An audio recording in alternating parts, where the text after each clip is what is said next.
침묵은 지혜의 시작이다. 2500년 전 소크라테스는 말했습니다. 2700년 전 노자도 지혜로운 이는 말하지 않으며 말하는 이는 지혜로워지지 않는다고 말했습니다. 21세기 미국의 인간관계 분야 최고석학인 데일 카네기도 말합니다. 말하기보다 듣기가 중요하다. 말하는 사람이 아니라 듣는 사람이 결국 리더가 된다.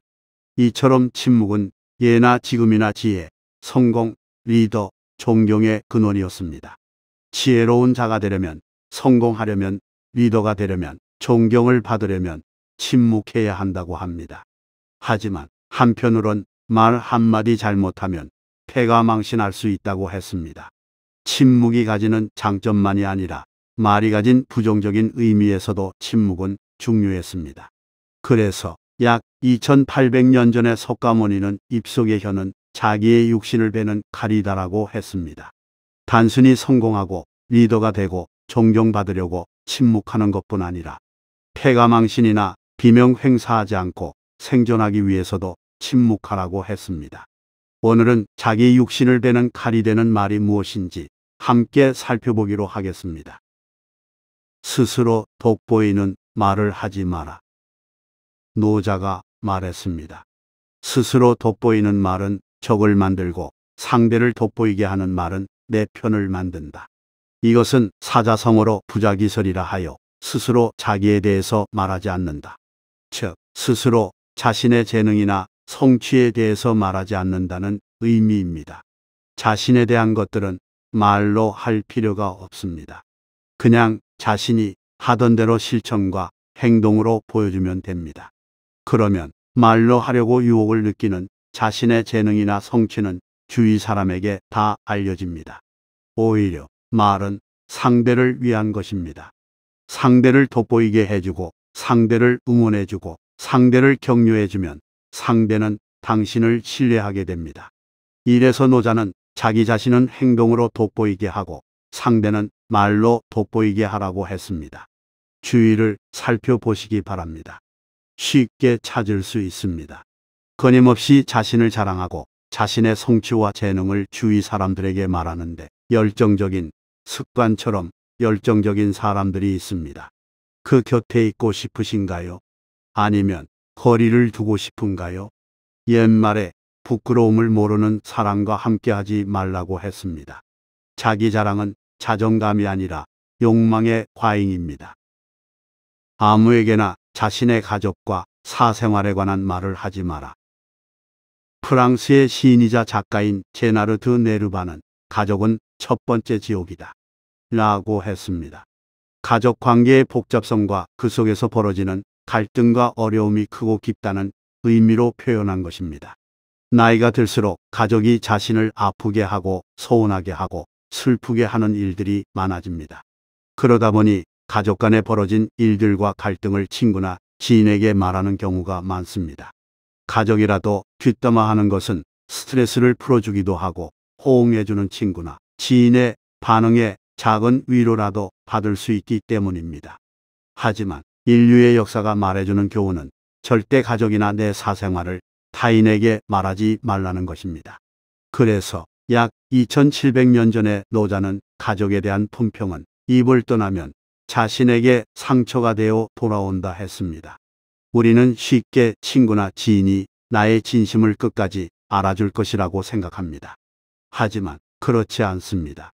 당신이 믿는 친구나 지인들의 인생엔 당신의 존재보다 더 중요한 많은 것들이 있으며 있을 수 있습니다. 그건 당신도 마찬가지입니다. 따라서 그 친구나 지인이 나쁜 사람이라서가 아니라 어쩔 수 없이 끝까지 당신 편이 되어줄 수는 없는 법입니다. 친구나 지인들이 당신의 이해관계나 당신의 행복과는 반대편에 서 있을 수도 있는 것입니다. 살다 보면 대부분 그런 시간들이 오기 마련입니다. 바로 그때 당신이 쉽게 뱉은 당신의 사생활과 당신의 가족에 대한 얘기들이 치명적 약점이 될 수 있습니다. 당신의 약점은 지인이나 가족, 친구들 사이에서 생기지 당신이 전혀 모르는 사람에게서 생기진 않습니다. 당신의 성공과 행복을 위해서라도 당신의 사생활과 가족에 대한 말들을 절제해야 합니다. 게다가 입장을 바꿔서 생각해 보시기 바랍니다. 당신의 친구나 지인 중에서 자신의 가족이나 사생활에 대해서 꼬치꼬치 다 말해주는 사람들을, 그런 얘기가 계속될수록 부담이 커지고 자연스럽게 거리를 두게 됩니다.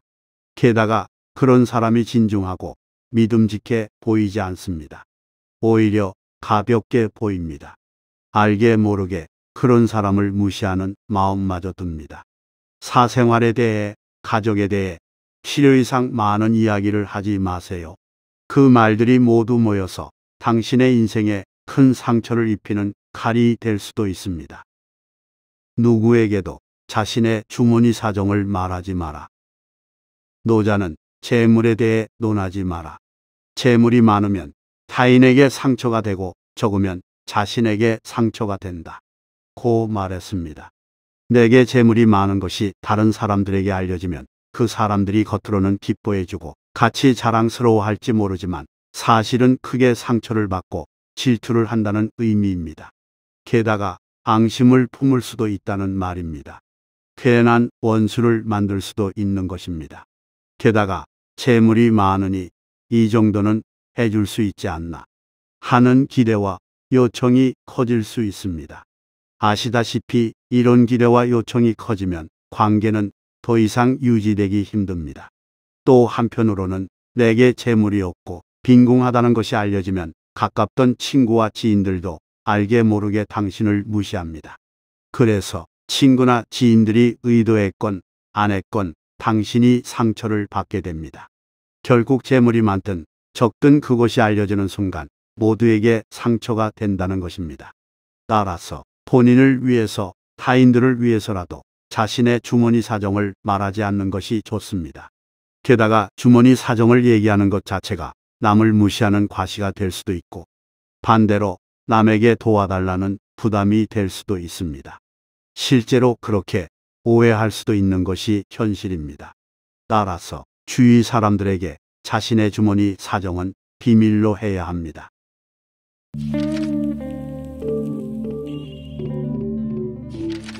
친구에게라도 자신의 계획을 말하지 마라. 노자는 말했습니다. 심중의 길을 타인에게 말하지 마라. 그 길에 사람이 너무 많아지면 너의 길은 사라진다.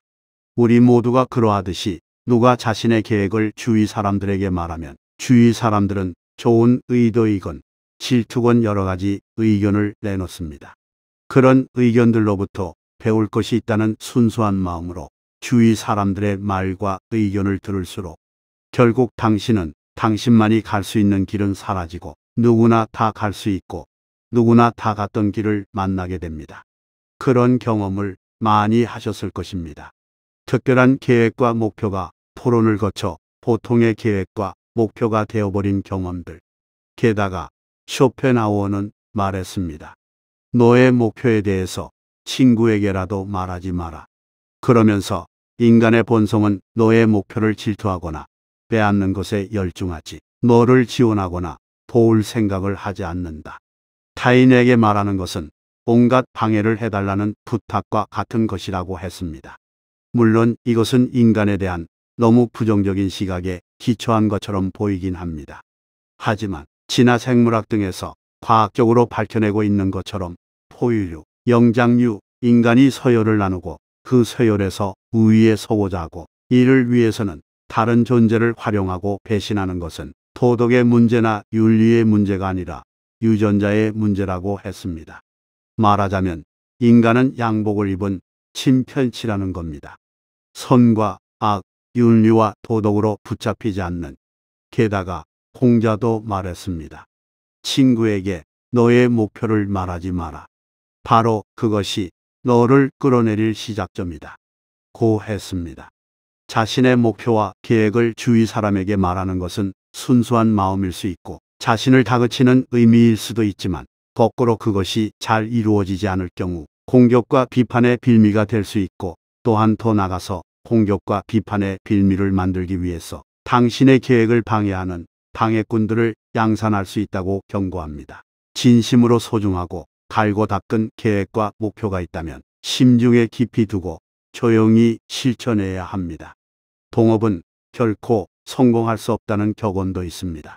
무소의 불처럼 조용히 추진하고 실천하는 힘을 스스로에게 보여주시기 바랍니다. 다른 사람에 대한 험담을 하지 마라. 노자는 다른 사람을 험담하는 것은 당신이 도에 어긋나 같이 하면 안 될 사람임을 주위 사람에게 알려준다고 했습니다. 또한 다른 사람을 험담하는 것은 당신이 다른 곳에서 나에 대한 험담도 할 것이라는 의심을 준다고 했습니다. 이는 우리가 현실 생활에서 많이 경험하고 듣게 되는 경우입니다. 우리 자신도 우리 주위 사람들도 많이 경험합니다. 다른 사람에 대한 험담은 스트레스를 해소해 주기도 하고 카타르시스를 느끼게 해주기도 합니다. 그것은 집단적인 마음의 일치와 합의에서 나올 경우 큰 문제가 안 될 수 있으며 오히려 관계를 가깝게 하고 결속시키는 역할을 하기도 합니다. 하지만 집단적인 뒷담화의 축제가 아니라 혼자서 험담을 버릇처럼 하는 것은 치명적입니다. 집단적이지 않은 개인적인 험담은 경청자들에게 나도 저런 험담의 대상이 될 것이라는 의심, 더 나아가 확신을 가지게 합니다. 그리고 그러한 반복되는 의심과 확신 속에서 험담하는 자의 주위엔 사람이 남지 않습니다. 그 험담의 내용이 옳고 그르냐는 중요하지 않습니다. 많은 언어 심리학자들이 말합니다. 칭찬은 개별적으로 하고 비판은 집단적으로 같이 하라고. 그래서 더욱 비판과 뒷담화, 험담을 혼자의 힘으로 하는 모험을 하지 않는 것이 좋습니다. 험담을 반복하는 사람은 무리해서 집단에서 따돌림 당할 수밖에 없습니다.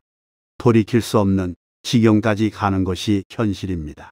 그렇다면 험담을 어떻게 조절할 수 있을까요? 안젤라 더고스 같은 심리학자는 말합니다. 감정을 저장 예약하라고.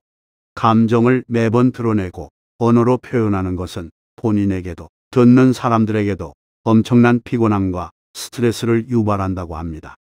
그래서 마치 외장하드에 저장하듯 컴퓨터 하드디스크에 저장하듯 저장하라고 세이브 버튼을 누르라고 합니다. 그렇게 감정들을 보관해 놓고 가끔씩 추억처럼 꺼내보라고 합니다.